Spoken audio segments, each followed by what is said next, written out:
ఈ రిహాబిలిటేషన్స్ బోల్డ్ చూసా. లైక్ పోలవరం వాళ్ళవి చూశాను, పులిచింతల వాళ్ళవి చూశాను, లేకపోతే మా బెజవాడలో కృష్ణలంక ఇప్పుడు ఉన్నటువంటి బస్ స్టాండ్ వీటందరినీ క్లియర్ చేసి కుందావరి కండ్రికాను రాజీవ్ నగర్ అట్లాంటి చోటకి పంపించినప్పుడు చూశాను. బోలెడంత సమస్యలు ఉండే. చివరికి అధికారి ఇనిషియేటివ్ తీసుకుని ప్రవీణ్ ప్రకాష్ ఉన్నప్పుడు ఒక్కొక్క ఇంటి ముందు లారీలో సరుకులు ఎక్కిచ్చేయడం, తీసుకెళ్లి ఒక ఇంట్లో పెట్టి తాళం చేతికి ఇచ్చేసినటువంటి రోజులు చూసాం. అదొక్కటే సక్సెస్ఫుల్ జరిగింది. అప్పటిదాకా అసలు గందరగోళం, ఎవడిల్లు ఏంటో తెలియదు.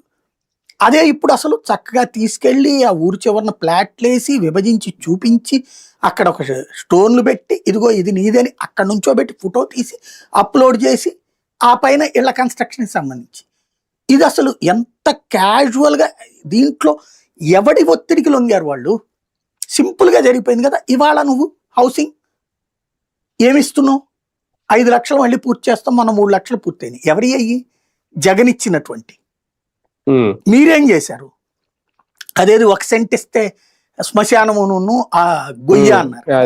ఇప్పుడు వీళ్ళు అవి కాకుండా ఏమి ఇస్తున్నారు? సెంటున్నర ఇస్తున్నారు ఎవరికన్నా? 2.5 సెంట్లు ఇచ్చారా? పోనీ ఏం మార్చారు? కాబట్టి ఇక్కడ మాటల్లో మాత్రం మార్చారు ఆ రోజున. ఇప్పుడు అప్పటికే 30 లక్షల మందికి ఇచ్చేస్తే పోనీ అదనంగా ఇప్పుడు ఇంకో 2 లక్షలు 5 లక్షలు వస్తారు కదా. వాళ్ళకి ఏమైనా ఇచ్చారా ఫ్లాట్లు, స్థలాలు ఎవరికన్నా? లేదే. ఇంకేముంటుంది? పోనీ